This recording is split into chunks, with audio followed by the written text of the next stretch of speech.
이 시간은 창세기 1장 28절 말씀을 통해서 하나님의 복의 상태라는 제목으로 하나님의 말씀을 함께 살펴보도록 하겠습니다.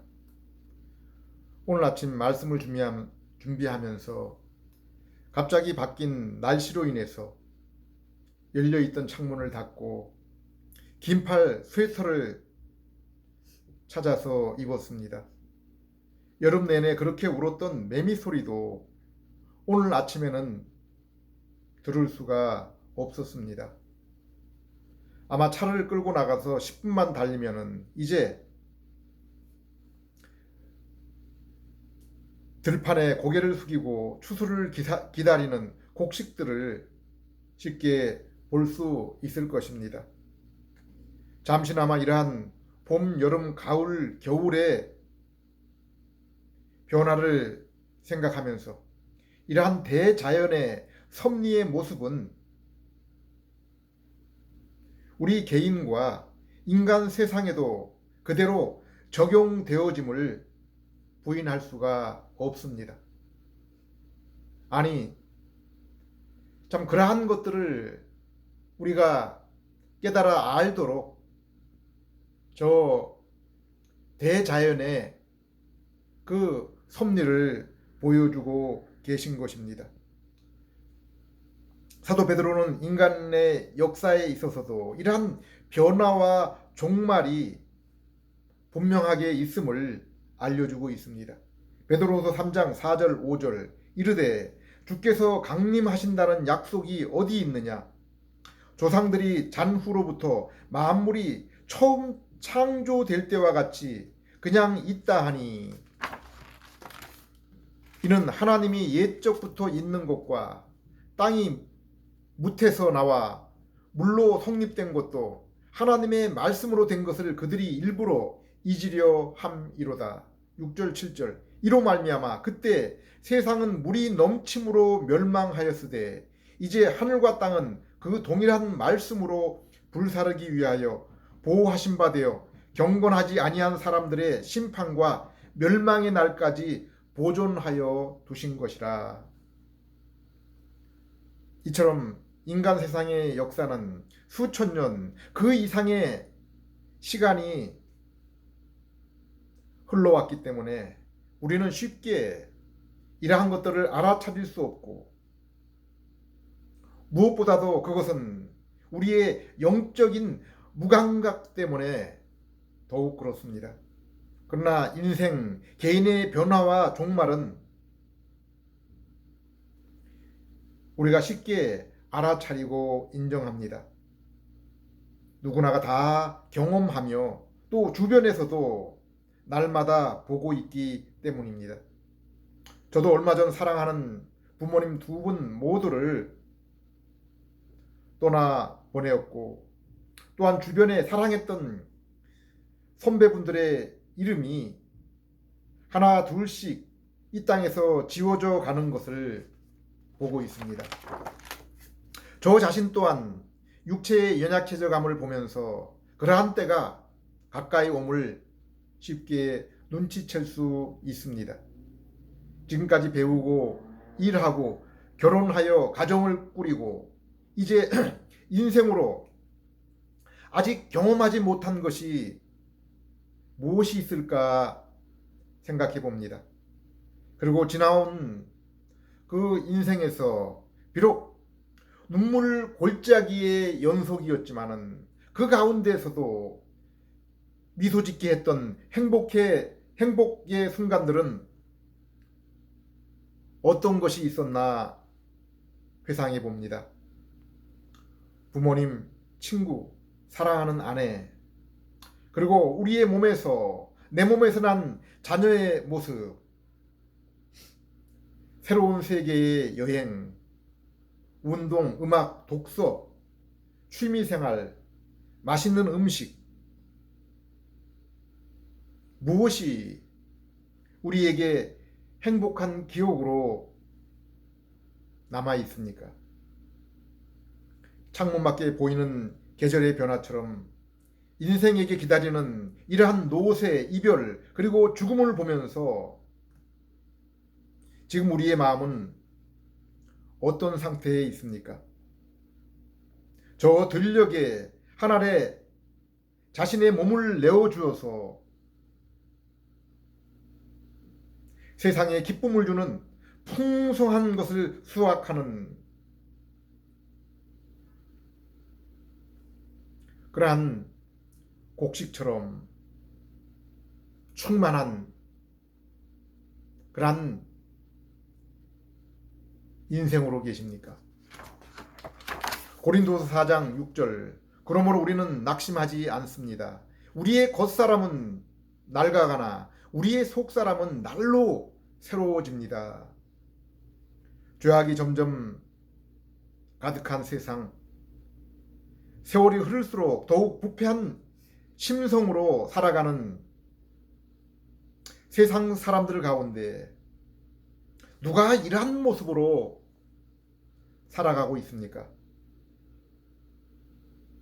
이것은 중생한 성도의 모습입니다. 그러므로 우리는 낙심하지 않습니다. 비록 우리의 겉모습은 이렇게 쇠하여지고 낡아가나 우리의 속사람은 날마다 새로워지고 있습니다. 우리는 낙심하지 않습니다. 세상은 여전히 변화되지 않았고 우리의 육신의 모습 또한 그러한 세상과 다르지 않지만은 성도는 이제 새로워진 존재로 새로워진 상태로 살아가기 때문입니다. 그러나 이것은 이 세상이 전혀 눈치채지 못하는 것입니다. 그래서 성경은 이것을 겨자씨, 빵 속에 감추어진 누룩, 땅 속에 묻힌 보물이라고 표현하고 있습니다. 우리들 꿈에 그리는 가장 행복한 삶의 조건은 무엇입니까? 인류 역사에 단 한 가정만이 경험했던 최상의 아름다운 삶의 조건이 있었습니다. 우리가 알고 있는 것처럼 창세기 1장, 2장에 최초의 이 땅의 가정의 모습입니다. 세상은 그것을 만드신 하나님 보시기에도 아름다운 상태였습니다. 창세기 1장 31절 하나님이 지으신 그 모든 것을 보시니 보시기에 심히 좋았더라. 그리고 아담의 모습은 또한 어떠했습니까? 1장 27절 하나님이 자기의 형상 곧 하나님의 형상대로 사람을 창조하시되 남자와 여자를 창조하시고 이처럼 그 당시의 세상의 모습은 하나님도 아름답게 보실 정도였습니다. 그리고 인간의 존재는 하나님의 모습을 지니고 있었습니다. 그리고 그 인간이 사는 곳은 어디였습니까? 2장 8절 여호와 하나님이 동방의 에덴에 동산을 창설하시고 그 지으신 사람을 거기에 두시니라. 이 땅에 있는 생명의 젖줄 강물이 바로 그 에덴로부터 흘러나와서 동산을 적시고 온 세상을 적셨다고 했습니다. 아담은 이러한 환경과 존재 가운데서 삶의 거처를 에덴 동산에 두고 살았습니다. 또한 아담에게 보람을 느끼고 살아갈 수 있도록 사명, 곧 해야 할 일도 주셨습니다. 창세기 1장 28절 하나님이 그들에게 복을 주시며 하나님이 그들에게 이르시되 생육하고 번성하여 땅에 충만하라. 땅을 정복하라. 바다의 물고기와 하늘의 새와 땅에 움직이는 모든 생물을 다스리라 하시니라. 2장 15절 여호와 하나님이 그 사람을 이끌어 에덴 동산에 두어 그것을 경작하고 지키게 하시고, 하나님은 인간인 아담에게 이 피조 세계의 왕, 곧 하나님을 이은 부왕으로 세상을 다스리게 하셨습니다. 그 땅을 정복하게 하셨습니다. 그리고 자손이 번성하여 땅 끝에까지 충만하게 하셨습니다. 그리고 아담이 그곳에 살게 하시고 하나님이 임재하셔서 친히 아담을 만나주시는 그 에덴 동산 성전을 아담으로 하여금 지키고 관리하게 하셨습니다. 세상을 다스리는 왕, 우리 하나님을 만나는 제사장, 그리고 자녀를 생산하고 가르쳐서 땅끝까지 충만하게 하는 선지자와 교사로서의 사명이 주어졌습니다. 이것이 최초의 세상의 상태와 인간의 모습이었습니다. 인간이 상상하고 만들어낼 수 있는 이보다 더 좋은 상태와 조건이 있을 수 있습니까? 그런데 이것은 누구도 보지 못한 최상의 인간을 위한 최적의 환경이었지만은 거짓이 없으신 하나님이 친히 기록한 성경임을 볼 때 이것은 분명한 사실입니다. 하나님은 이러한 세상의 상태와 인간의 존재 그리고 사명 가운데 한 가지 금지 명령을 주셨습니다. 창세기 2장 16절 17절 여호와 하나님이 그 사람에게 명하여 이르시되 동산 각종 나무의 열매는 내가 마음대로 먹되 선악을 알게 하는 나무의 열매는 먹지 말라. 내가 먹는 날에는 반드시 죽으리라 하시니라. 하나님은 이 모든 아름답고 복된 상태 가운데 한 가지 금지 규정을 인간에게 주신 것입니다. 그것은 이후에 율법이라 부르는 선과 악에 대한 하나님의 기준입니다. 십계명으로 대표되는 것이요 신약 성경에는 하나님 사랑과 이웃 사랑으로 요약이 되어 있습니다. 하나님이 이 모든 은혜와 함께 왜 이 금지 규정을 주셨습니까? 인간의 그 존재 목적을 기억하며 또한 아담을 위한 더 좋은 소망의 상태를 위해서입니다. 신명기 10장 13절에 하나님이 택하시고 애굽에서 구원한 이스라엘에게 이 태초에 아담에게 주었던 선악과 규정과 같은 율법을 그들에게 왜 주셨다고 했습니까? 내가 오늘 내 행복을 위하여 내게 명하는 여호와의 명령과 규례를 지킬 것이 아니냐. 바로 하나님이 주신 이 규례와 규정, 율법은 하나님이 택한 그 사랑하는 백성 이스라엘의 행복을 위해서라고 했습니다. 하나님이 택하셔서 제사장 민족, 거룩한 백성으로 이 땅에 그러한 백성을 삼으신 이스라엘이 율법을 지킬 때 하나님이 그들을 부르신 사명을 완수할 수 있기 때문입니다. 신약에서 우리가 하나님의 택하신 백성임을, 복받은 백성임을 어떻게 알 수 있습니까? 하나님이 언약하신 언약의 실체 되신 예수 그리스도를 믿음을 통해서 비로소 알 수 있습니다. 그리고 믿음으로 구원을 얻은 그 택한 백성은 하나님의 말씀의 순종을 통해서 하나님의 부르신 사명을 이룰 수가 있는 것입니다. 곧 거룩의 모습으로 성화와 땅끝까지 주님의 이름을 전하는 것입니다.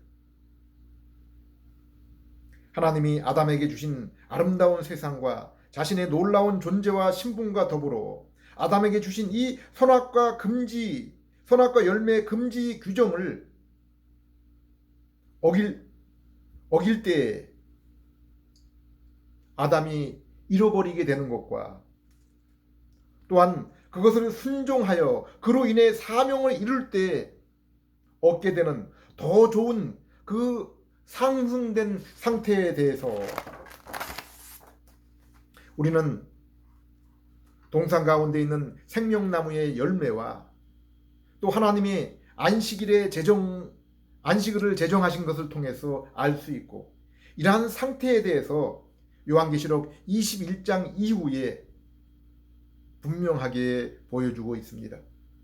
제가 지금 아담이 살던 죄 없던 아름다운 세상, 그리고 아담이 입은 오염되지 않은 하나님의 형상과 사명을 지닌 상태에서 그 환경 가운데서 그 상태 아래서 아담이 누린 행복과 복락은 과연 어느 정도일까를 생각해 봅니다. 지금 여러분의 복락의 상태 경험과 비교해 볼 때 어떻게 보이십니까? 저는 아담이 에덴 동산에서 하나님과 친히 동행하며 비록 교제하는 상태라 할지라도 정말 흠없는 아름다운 그 세상 가운데서 하나님께 친히 만들어주신 그 성전 에덴 동산에서 하나님을 만나며 교제하며 동행한다고 할지라도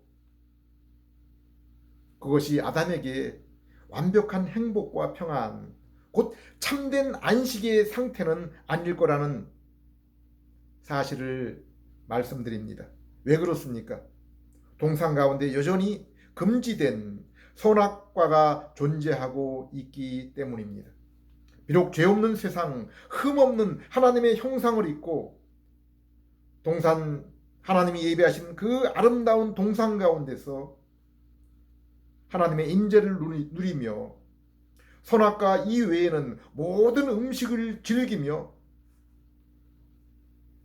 최적의 상황, 죽음이 없는 상태에 있었지만은 자신에게 죽음과 하나님과의 교제가 끊어질 그 가능성이 있는 상태에서 아담이 살아가고 있었기 때문입니다. 하나님은 창세기 1장 28절에 아담에게 사명을 주시기 전에 먼저 무엇을 주셨다고 했습니까? 먼저 복을 주신 것을 볼 수 있습니다. 그러면은 성경에서 말씀하시는 하나님이 인간에게 주신 그 복과 그 복을 얻은 상태는 어떤 것입니까? 성경이 말하고 있는 복은 하나님의 임재, 곧 하나님과 인간의 만남, 그리고 그로 인한 교제입니다. 그리고 이러한 복의 상태와 결과는 바로 안식, 행복입니다. 이것은 신구약 공히 마찬가지입니다. 물론 구약에서는 물질적이며 신약에서는 영적인 상태가 좀 더 많이 나타나 보이지만은 그 근본적인 것은 같습니다. 그래서 시편 73편에 아삽도 악인의 강함과 형통함과 물질의 부요를 이 세상에서의 그러한 그 잘됨을 부러워했지만은 성소에 들어가서 하나님의 임재를 체험한 후에는 더 이상 세상 사람들의 그러한 것들을 부러워하지 않게 되었다고 했습니다. 솔로몬도 육체적이고 육신의 눈에 보기 좋아 보이는 것이 자신에게 참 즐거움과 안식을 주는 줄 알고 추구하였지만은 그것의 헛됨을 알고 전도서 12장에 공고한 날이 이르기 전에 창조주를 기억하며 오직 하나님을 경외하고 그의 명령을 지키라고 했습니다. 이것이 인생의 본분이라고 그렇게 말씀하고 있습니다. 신약시대에 와서는 이 복에 대해서 더욱 분명하게 밝혀주고 있습니다. 마태복음 11장 28절에서 예수님은 수고하고 무거운 짐진 자들아 다 나에게 오라 내가 너희에게 쉼을 주리라 라고 했습니다. 예수님은 죄로 잃었던 하나님과 우리 죄인의 만남을 주선하시는 분이십니다. 뿐만 아니라 하나님 그분 자신입니다. 에베소 1장 3절에서 6절을 보면은 하늘에 속한 신령한 복을 얻은 자는 하늘에 속한 그 신령한 복을 얻은 자 누리고 있는 자들이 누구라고 있습니까? 하나님이 선택하여 구원을 얻은 자라고 했습니다. 곧 하나님과의 그 임재를 통해서 만남과 교제를 누리고 있는 자입니다. 요한서 1장 1절에서 4절에 인간에게 있어서 지극히 큰 기쁨, 곧 지복의 상태는 예수님을 믿음으로 하나님과 교제, 그리고 그 안에서 성덕 안에 그 교제가 이루어지는 것이라고 했습니다. 누가복음 14장 20절, 로마서 14장 17절에는 천국의 상태는 여기 있다 저기 있다 그 장소의 개념이 아니요 또 우리의 장소의 개념이 아니라 우리의 마음속에서 이루어지는 것이며 먹고 마시는 그러한 물질적인 상태가 아니라 성령 안에서 의와 평강과 희락이라고 했습니다. 여기서 성령 안에 있는 성도의 상태가 어떤 모습입니까? 성령을 통해서 새롭게 태어나 예수님을 믿고 하나님과의 만남과 임재를 누리는 성전이 된 상태입니다. 에덴 동산과 같은 상태입니다.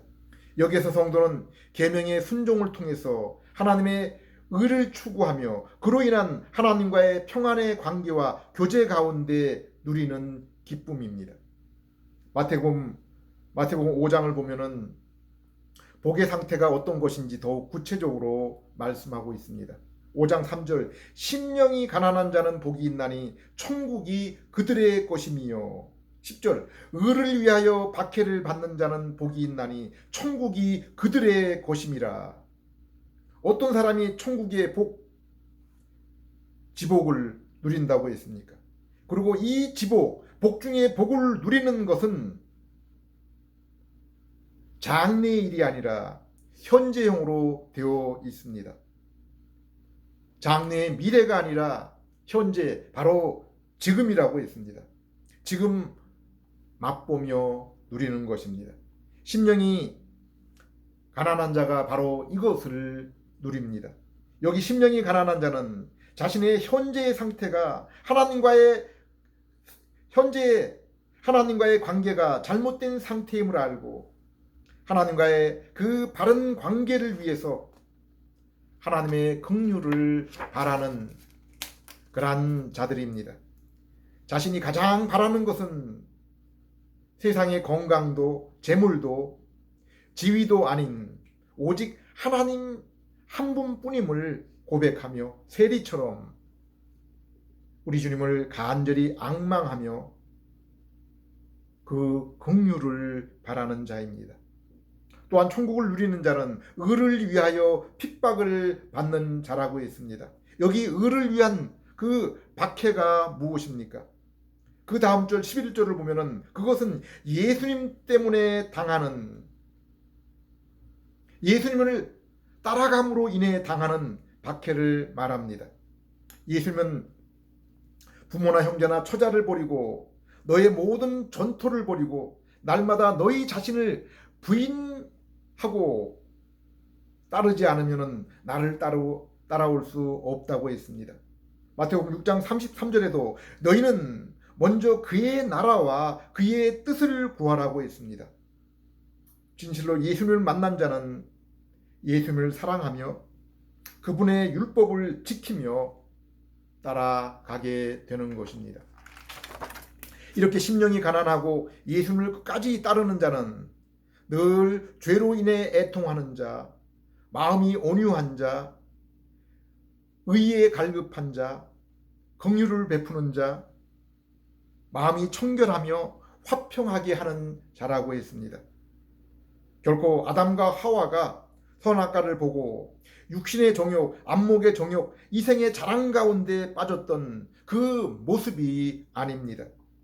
에레미야서 9장 23절 24절처럼 세상의 지식과 부권세를 부러워하며 자랑하는 것이 아니라 하나님을 아는 것과 우리 하나님이 자비와 공평과 공의를 베푸시는 하나님이심을 깨닫는 것을 자랑하는 자입니다. 미가서 6장 8절처럼 인자와 공의를 사랑하며 겸손히 하나님과 동행하는 자들입니다. 이처럼 성경이 말씀하는 복은 하나님의 임재, 곧 하나님과 화평의 관계이며 그 복된 상태의 결과는 그로 인한 기쁨과 평안, 안식입니다. 그래서 골로새 3장 15절에는 너희가 평강을 위하여 부르심을 입었다라고 말씀하고 있습니다. 그리스도의 평강이 너희 마음을 주장하게 하라. 너희는 평강을 위해서 한 몸으로 부르심을 받았나니. 아담을 생각하면은 얼마나 불쌍하고 어리석습니까? 아담은 자신이 다스려야 될 피조물, 뱀을 다스리지 못했습니다. 거룩지 못한 뱀이 에덴 동산을 침입하는 것을 막았어야 되는데 그렇게 하지 않았습니다. 도리어 하나님의 말씀 대신 뱀의 말에 귀를 기울였고 자신은 하나님의 말씀에 순복하고 뱀은 자신의 권위로 순복시켜야 했었는데 도리어 뱀에게 순복하며 거기를 따랐습니다. 아담 자신이 스스로 독립하여 하나님 위치에 오르려 한 것이 얼마나 가당치가 않습니까?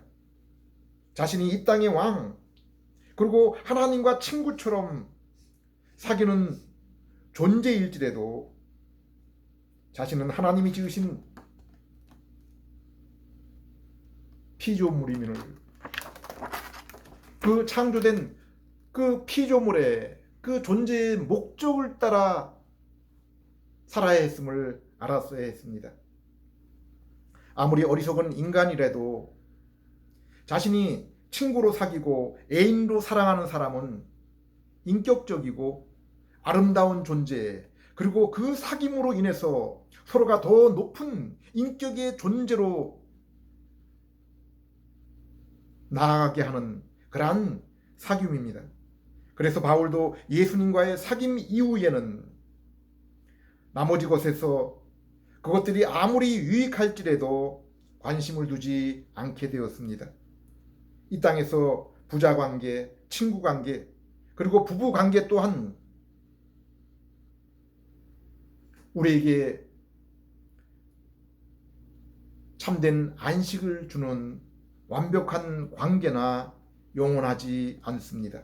그래서 부자 간에 연을 끊기도 하고 친구 간에 서로 배신하기도 하고 부부 간에도 서로 갈라지기도 합니다. 성경을 보면은 이러한 땅에서의 관계는 궁극적으로 하나님과 우리의 그 관계에 그로 인한 친교를 설명하기 위한 것이라고 했습니다. 바울은 에베소 5장에서 부부관계를 이야기하면서 내가 지금 이것을 그리스도와 교회의 관계를 설명하기 위해서라고 그렇게 말씀했습니다. 분명히 천국에서는 결혼관계, 부부관계, 그리고 부부의 육체를 통한 성적인 쾌락도 없다고 했습니다. 그러나 이 땅에 부부, 부모, 친구와의 관계가 나타내는 완벽한 하나님과 우리의 교제, 그리고 성도 간의 영원한 교제가 있다고 했습니다. 이것이 성경이 말씀하는 복, 그리고 복의 상태입니다. 그렇다면 아담에게 에덴의 아름다운 상태와 자신의 하나님의 형상을 입은 존재 가운데서도 이러한 참된 복과 오늘날 성도들이 누리는 누구나 누릴 수 있는 참된 복과 안식의 상태를 아담은 누리지 못하였음을 우리는 짐작할 수 있습니다. 그러면 아담 이후로 죄로 인해 하나님과의 그 임재의 장소를 잃어버린 모든 인생의 상태는 어떠합니까? 성경은 이러한 인간의 상태를 로마서 1장과 3장에서 아주 비참하고 불쌍한 상태로 설명하고 있습니다. 예수님도 그러한 인생의 모습을 보면서 민망히 여겼고 목자 없는 길 잃은 양의 모습이라고 했습니다. 수고하고 무거운 짐을 진 그러한 인생들이라고 표현하고 있습니다. 그렇다면 이러한 인간에게 복된 소망이 무엇입니까? 창세기 3장 15절에 여인의 후손으로 오셔서 죄와 사단의 올무에서 해방시킬 둘째 아담에 관한 약속입니다. 하나님은 아담을 선악과 명령을 어긴 후에 에덴 동산에서 쫓아내셨지만 그러나 창세기 1장 28절의 사명은 그 후에도 계속 유효하게 했습니다. 홍수 후 노아에게 그리고 창세기 12장 1절에서 3절에 아브라함에게도 여전히 그 창조 때의 사명이 유효했고 그리고 예수님은 오늘날 교회를 통해서 그 하나님께서 아담에게 주셨던 그 사명이 분명하게 완성될 것을 말씀하고 있습니다. 마태복음 28장 18절에서 20절 예수께서 나와 말씀하여 이르시되 하늘과 땅의 모든 권세를 내게 주셨으니 그러므로 너희는 가서 모든 민족을 제자로 삼아 아버지와 아들과 성령의 이름으로 세례를 베풀고 내가 너희에게 분부한 모든 것을 가르쳐 지키게 하라. 볼지어다 내가 세상 끝날까지 너희와 항상 함께 있으리라 하시니라. 하나님이 아브라함에게도 믿음의 조상 만복의 근원이 시작하는 그러한 사람으로 삼아서 새 땅, 새 민족, 하나님의 복을 주시고 땅의 모든 족속이 너로 말미암아 복을 받을 것이라고 했습니다. 성경을 읽어보면 여기에 새 땅은 하나님 나라, 곧 성부와 성자께서 성전이 되어주시는